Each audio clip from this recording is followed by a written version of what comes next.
Welcome to Mind Set in Stone podcasts, where we dive deep into the most compelling books on the shelf. Join hosts Dave and Poppy as they uncover the stories, themes, and ideas that shape our understanding and inspire curiosity. Get ready to explore the big ideas that leave a lasting impact. Let's get started.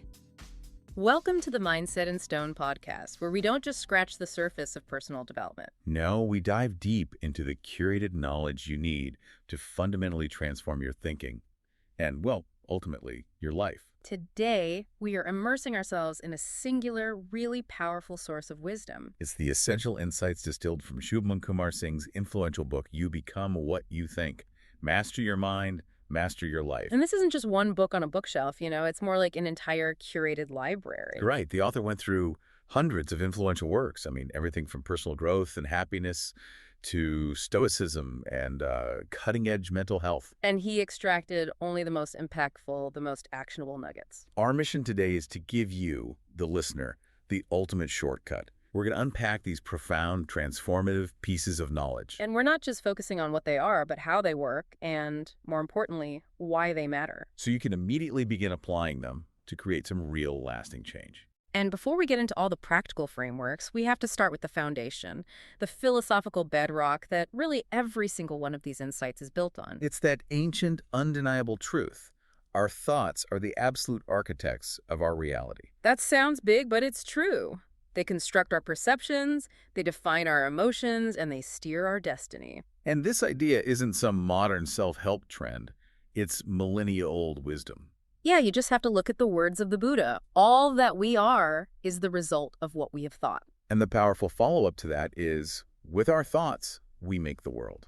So if you can really internalize that premise, then the conscious decision to master your mind becomes, well, the single most fundamental task in life. It's the ultimate point of leverage. So this deep dive is designed to cut through all the noise, providing specific, high-value tools.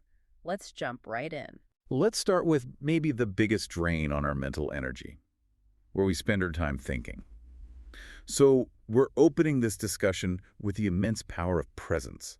It's a concept that's deeply integrated with the practical aspects of Stoic acceptance. And if you were to ask people what causes most of their internal friction, what keeps them up at night, It's always the same two things. the culprits are always consistent: regret, which anchors them to the past, and anxiety, which throws them into a future they can't control. That's the core of Insight 1, which draws heavily from Eckhart Tolle. Life is simply a series of present moments. That constant, noisy stream of thought that runs in our heads, it's almost entirely dedicated to either reviewing what's already happened or predicting what might happen. And here's the critical realization, the thing that changes everything. The present moment, the now, is the only place where action and emotion actually happen. That's such a key point. Like, if you have a huge financial deadline in 3 days, spending 2 of those days worrying about missing it or regretting that you didn't start earlier. It hasn't changed the outcome by a single degree. You've just wasted energy. Exactly. The actionable takeaway here is so simple, but deceptively so. Live in the now. Stop dwelling on the past. You can't change it. It's immutable. Stop worrying about the future. That worry is just resistance to something you can't control yet. Instead, focus your entire being on solving the problem, or just taking the next small step right now. I find that resistance to reality is the biggest barrier for people. It is, and that leads us directly into this concept of optional suffering, which is famously illustrated by the two darts theory. This is such a great visual. It really is. It's a cornerstone for understanding why we often feel unnecessarily miserable. So the first dart is the unavoidable pain, the external event. It's the flat tire, the unexpected rejection, the minor illness, a business failure. That initial sting. It's unavoidable. It's part of life. But then the real tragedy happens. We pull a second dart out of our own mental quiver and we throw it right back at ourselves. And that's the prolonged suffering we generate through our own mental and physical reaction. Exactly. So the first dart is the breakup. The second dart is the 3 months you spend obsessively checking their social media, the sleepless nights. The internal monologue that blames you for every tiny mistake you ever made in that relationship. In a work context, the first dart is a project failing. The second dart is all the self-recrimination. I'm an imposter, I'll never succeed, everyone thinks I'm incompetent. That second layer of suffering is entirely optional, and it's self-inflicted. So the action becomes endure your pain and your suffering. Accept the initial pain as just part of the human experience. allow the wound to heal, and then consciously refuse to compound the injury with rumination and self-criticism. And this brings us directly to the Stoic argument on pain, which is just so deeply rooted in acceptance. They argue that all lasting pain, the stuff that sticks around for months or years, stems from resistance to things you cannot change. When we resist the reality of a situation, thinking this shouldn't have happened or I deserve better, that resistance generates psychological pain. It's our irrational reactions, the anger, the resentment, that sense of victimization that just keeps the pain cycle spinning. Right, long after the external event has passed. And this connects back to that fundamental Stoic discipline, recognizing the circle of control. We have to be ruthless in categorizing what is within our power and what is not. We control our judgment, our opinions, and our responses. And we absolutely do not control external events, other people's actions, or the past. So what's the action item here, from a Stoic perspective? It's to make the resistance conscious. Acknowledge your pain and resistance. So if you catch yourself replaying a negative past event, you stop and ask. You ask yourself, am I resisting the reality that this is over? Or that this external factor is outside my control? And once you recognize that resistance, you can choose the only path forward, which is acceptance and action in the present moment. Okay, so we've established that our mind can run on this destructive autopilot of regret and resistance. So now we need tools. We need ways to tame that mind, to step back from the mental noise and to build genuine composure. Insight 4 introduces some really powerful strategies to create distance from that thought-driven pain. The goal is to separate the observer, which is you, from the observed, which are your thoughts. Okay, so strategy A is this profound philosophical mind trick. It uses an analogy from quantum physics, the quantum Zeno effect. This is where it gets really interesting. It sounds complex, but the idea is simple. In physics, the quantum Zeno effect suggests that if you repeatedly observe an unstable particle, that very act of observation can prevent it from decaying or changing its state. Exactly. So the analogy for the mind is this. You repeatedly ask yourself, what will my next thought be? By constantly directing your conscious attention to the system, your stream of thought, you interrupt its automatic decay into full-blown emotion or action. It literally forces awareness. It delays the thought. And it exposes the truly automated, almost mechanical nature of the mind. You create separation. The resulting action is incredibly powerful. Acknowledge your own thought process. You stop the automated painful flow simply by observing it consciously. Strategy B is simpler, but it does require consistent practice.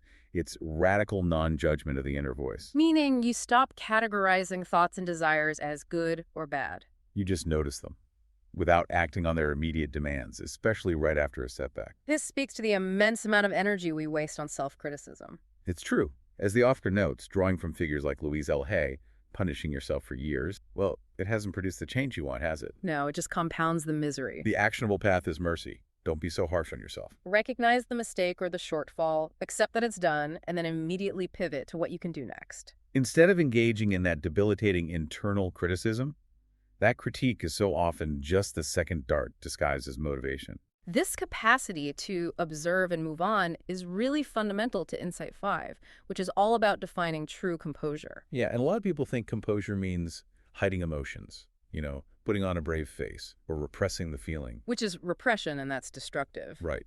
True composure is staying with your feelings just long enough, allowing the joy or the frustration to register and sink in. But, and this is the key, without letting that feeling develop into a permanent, identity-defining reaction.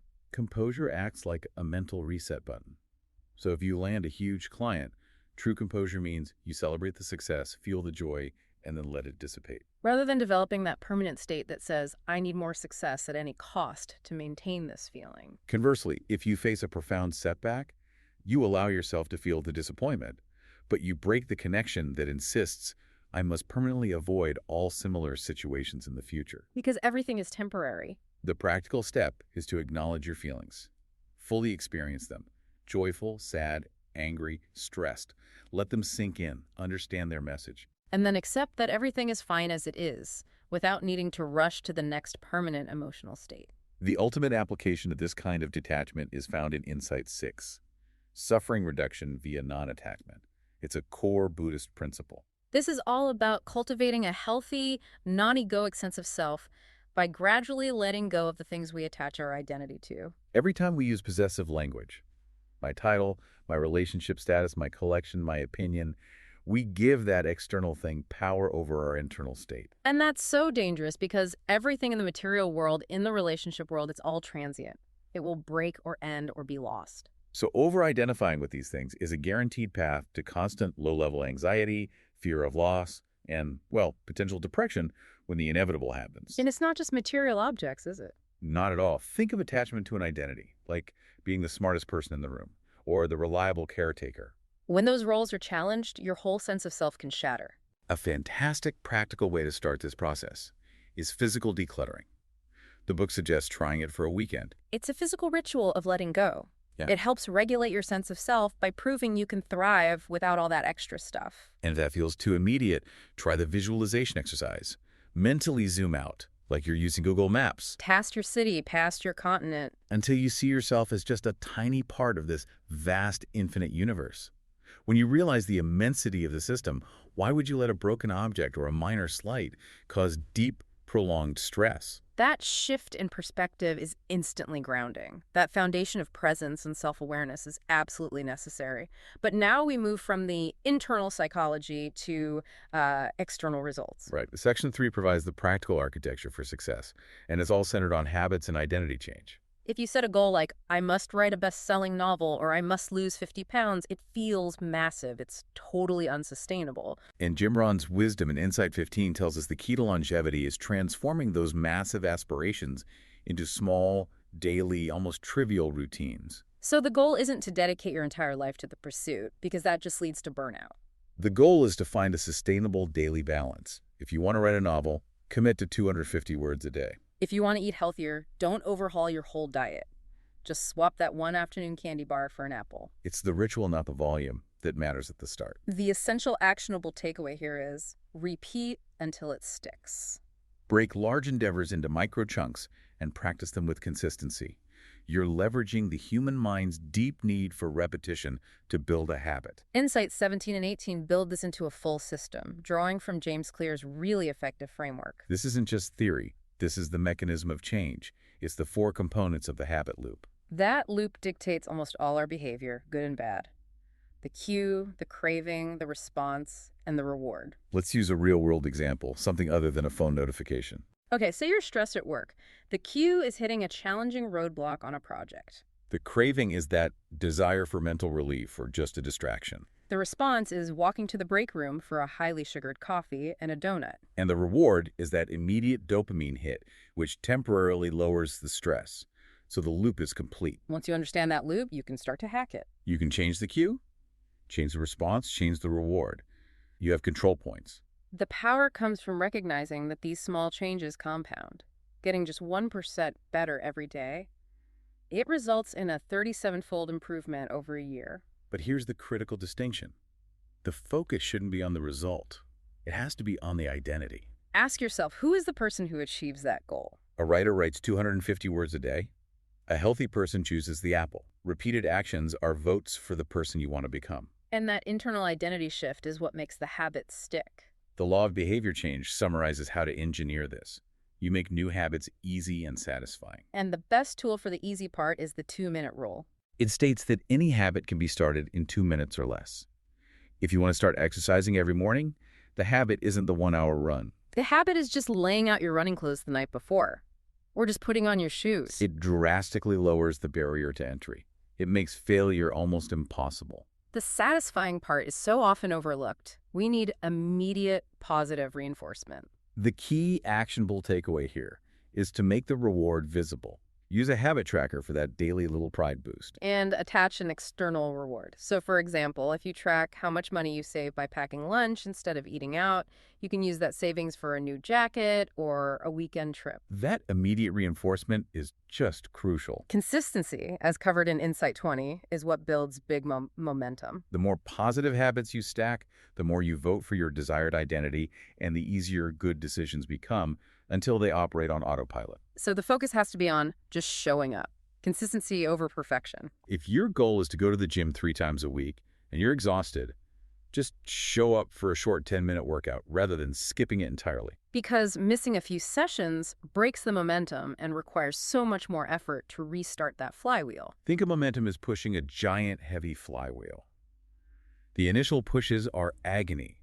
They require massive effort. But once it starts spinning, subsequent pushes require less and less energy to maintain that high velocity. So don't break your momentum. And Insight 21 tells us that once that momentum is established, we can use it to push through our mental and physical limits. We can implement strategic cheats. Arnold Schwarzenegger talked about cheats in lifting, like leaning back slightly to squeeze out 2 more reps after you've reached physical failure. He leveraged the built-up momentum to break that psychological barrier of, I can't lift anymore. And we can apply this broadly. If you're writing and you hit a wall, write that extra page on a completely different, easier topic. If you're running and feel fatigued, take the slightly flatter, less steep route for a few hundred yards. These small adjustments create the feeling of greater progress, giving you the mental boost you need to keep going without breaking the routine. And speaking of structured momentum, Insight 19 gives us the blueprint for optimizing the start of the day. Robin Sharma's 20-20-20 formula. It's so effective. We spend so much time checking email or scrolling social media in that first hour, and it just primes our brains for reactivity. The 20-20-20 model forces us to front-load highly valuable activities instead. So the first 20 minutes are for movement exercise. It doesn't have to be a marathon. It's just about breaking a sweat. This releases brain-derived neurotrophic factor BDNF, which is like a miracle grow for your brain. It promotes neuroplasticity, it makes your brain more capable of learning and clearer thinking, and it reduces stress. Then the second 20 minutes are for reflection. This is journaling, writing your thoughts, meditating, quiet planning. This intentionally lowers your cortisol levels, the primary stress hormone. It calms the nervous system and creates space for inspiration. And the final 20 minutes are for learning. Read a book in your field, practice a new skill, listen to high-value educational material. You're investing in your long-term value before the world starts demanding things of you. It's like building a psychological fortress around your success environment, right from minute 1. We circle back to identity with Insight 31. Changing identity by viewing your future self. This is the glue that holds all the habits together. You have to connect emotionally with the future you are voting for. So, for instance, someone struggling with weight might realize that his current path mirrors the health struggles his parents had at age 60. By consciously viewing his future self as a healthy, active 60-year-old, he connects the short-term pain of daily habits to the long-term emotional reward of avoiding a specific conscious suffering. The framework for this vision has 4 specific steps. Step 1. Write a pessimistic biography of yourself at age 70, based on your current path. This exposes the unconscious future you might be resigning yourself to. It can be a little scary, but it's powerful. Step 2. Visualize your desired future self 3 years from now. What's your job? What does your day-to-day life look like? Step 3. Free write about those visualizations. Detail the major events, the achievements, the challenges that person overcame to get there. Make it vivid. And step 4, the most transformative step. Start telling the news story now as if it were already true. Your subconscious mind will start making the micro decisions needed to align your current behavior with that visualized future identity. So the essential actionable takeaway from this whole section is to start free writing about your future. Dedicate a scheduled block of time to reflect on what you truly stand for and want to achieve. Get those thoughts onto paper to clarify what you really desire. Moving on, we tackle some of the most confusing concepts in modern life, redefining happiness, purpose, and our relationship with time itself. Yeah, we confront the cultural obsession with temporary highs in Insights 11 and 12, distinguishing sharply between fleeting pleasure and true enjoyment. Pleasure is instant, it's sensory, it's often passive. A delicious dessert, endless streaming TV, that instant dopamine gratification. It requires very little effort, but it often leaves you feeling empty minutes later. Viktor Frankl noted that a constant pursuit of pleasure is often a symptom of lacking a deeper sense of meaning. True enjoyment, on the other hand, requires focus, effort, and conscious engagement. And the gold standard for enjoyment is that state of flow, that total immersion, where time flies, external worries disappear, and action merges with awareness. Flow, which comes from the work of Mihaly Csikszentmihalyi, isn't random. It's achievable through specific engineering. It requires 2 main steps. First, Choose an activity you are genuinely passionate about, something independent of external motivations like money or fame. Second, you have to ensure the challenge level perfectly balances your skill level. Right. If the challenge is too low, you get bored. If it's too high, you get anxious and frustrated. Flow exists in that narrow channel where the difficulty stretches your abilities just enough. So this gives us a really concrete action. Find your flow. Identify those activities in your life, whether it's complex coding, rock climbing, playing an instrument, or deep conversation, and consciously adjust the difficulty to keep yourself constantly challenged and immersed. This clarity leads us to Insights 13 and 14, which tackle the pervasive happiness myth. Western culture dictates that we should be constantly striving for happiness, and if we are not happy, then something is wrong with us. But Mark Manson argues, brilliantly I think, that happiness is often just a side effect. It's a human construct that comes from solving problems. If you focus solely on chasing the feeling, you only achieve temporary satisfaction before you're craving the next hit.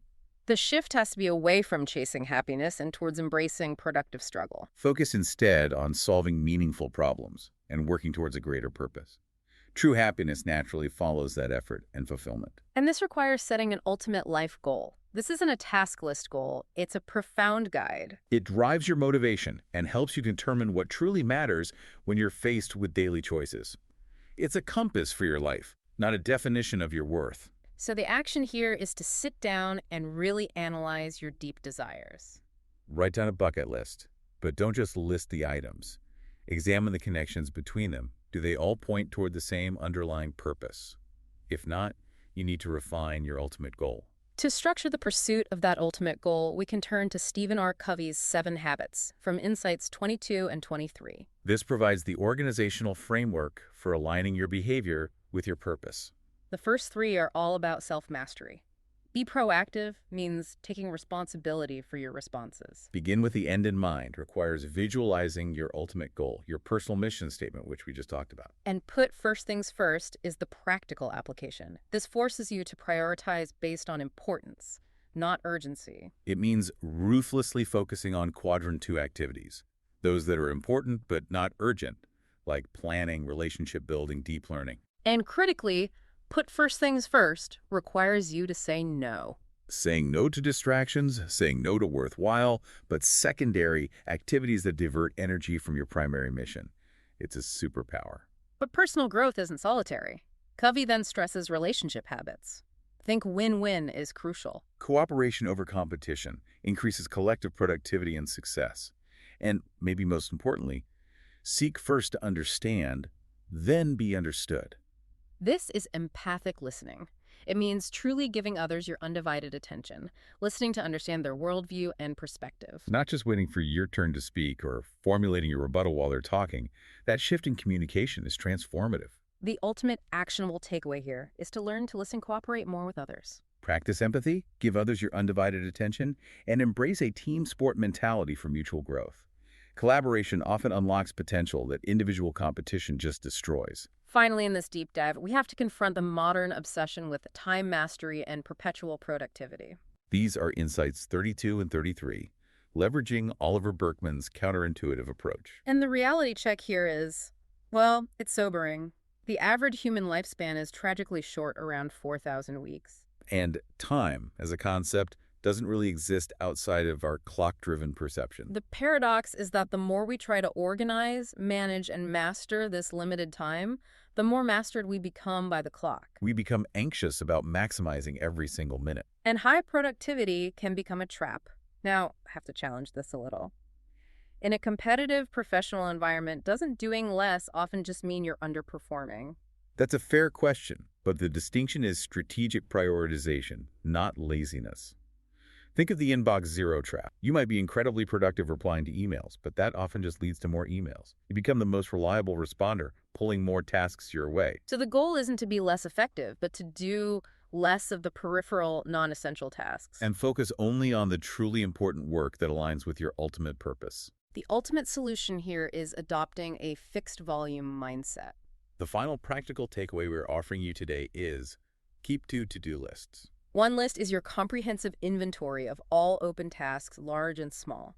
your everything list. The second list is a fixed volume list, say 3 to 5 tasks for the things you will work on right now. You only move a task from the large list to the small working list once a task on the small list is fully completed. This forces strategic underachievement of the less important items and intense focus on the fixed volume of work that actually drives results. We have covered a vast integrated terrain today, moving from the philosophical necessity of living in the present moment and accepting immutable reality To the psychological mastery of self-awareness, learning how to observe our thoughts without judgment, and embracing non-attachment to reduce that optional suffering. And crucially, we established that robust framework for breaking bad habits and building new ones, focusing intensely on identity change, compounding 1% improvements daily. And utilizing that scientifically proven 20-20-20 structure. We learned to redefine fulfillment by prioritizing flow states over fleeting pleasure and managing ourselves and our priorities through Covey's strategic focus. Accepting that trying to master time only makes us slaves to it.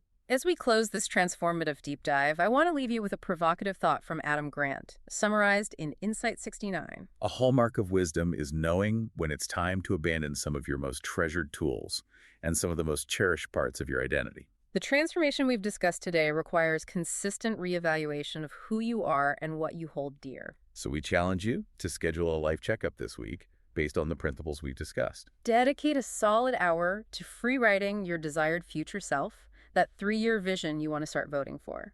And finally, identify just one small daily habit, whether it's practicing the quantum Zeno effect for 5 minutes or swapping one unhealthy choice for an apple. That serves as your first consistent vote for that new identity. Remember Robin Sharma's quote, which links the effort and the outcome and gives us the perfect motivational thought for the road ahead. Change is hard at first, messy in the middle, and gorgeous in the end. The path to true transformation begins now.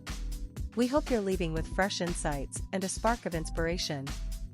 Remember to subscribe, leave a review, and check back for more episodes as we dive into new worlds of thought, one book at a time. Until then, keep your mind set in stone and your curiosity open. This has been a Big L Riz Media podcast, where big ideas meet lasting impressions.